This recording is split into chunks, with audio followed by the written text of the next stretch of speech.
Adventure on Klee Island.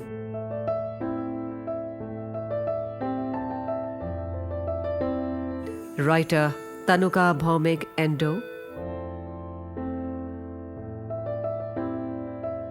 Publisher National Book Trust, India.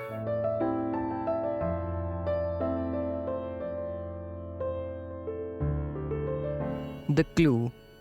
The friends looked at each other. "Oh no," Neil burst out, voicing the frustration of all three. "Why did the tape stop here?" "The caretaker robot must have come back into the room," guessed Leisha. "Do you know, I think Elena must have dropped the tape in my pocket when she brushed against us in the green room as we were going outside," she continued thoughtfully. "Which bird was she talking about?" asked Neil. "And anyhow, even if we guessed the bird's name, how could we ever hope to get inside the grounds of her house again and search the cage?" That's true," agreed Aran, but he wasn't about to give up so soon.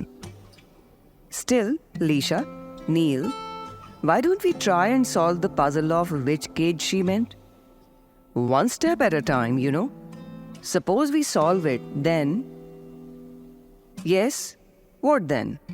interrupted Neil. "How can we enter Elena's house?" "I have some kind of plan for that part." Aran was guarded in his reply. "Let's try and crack this first." "I do know some names, like macaw, cockatoo, sparrow."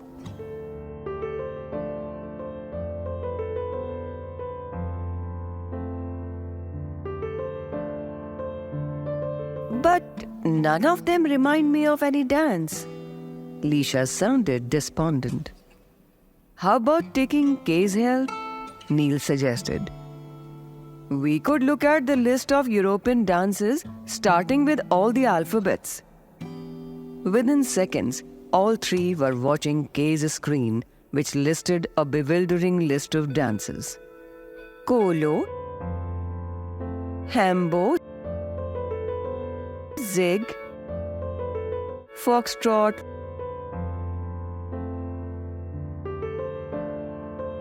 Waltz, Flamenco, Square, recited Leisha and suddenly stopped. "There it is! It's flamenco! Sounds like flamingo." "Flamingo is a bird? And flamenco is a dance?" asked Neil, wide-eyed. "Flamenco was a famous Spanish dance, stupid!" Leisha scolded her brother for his ignorance. "Hey Neil, you are also supposed to be an expert on birds," laughed Aran. "Remember our school magazine?" "I think the only thing I'm an expert on is airball and skateboarding," Neil replied with a grin.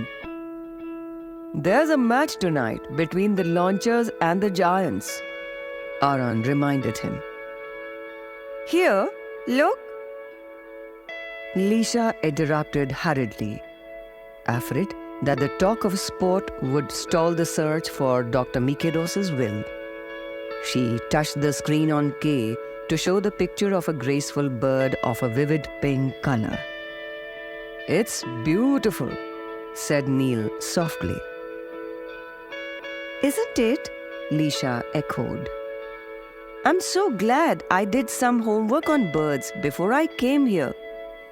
That's why I could spot the similarity between the two words quickly." "Good work, Leisha. Now we are getting somewhere." Aran was beaming all over his round face. "No, we are not getting anywhere," Neil retorted. "Dr. Mikidos's house is completely out of bounds for us." "Out of bounds for us? Yes. replied Aran. What do you mean, Aran? Not out of bounds for K. Now listen to my plan.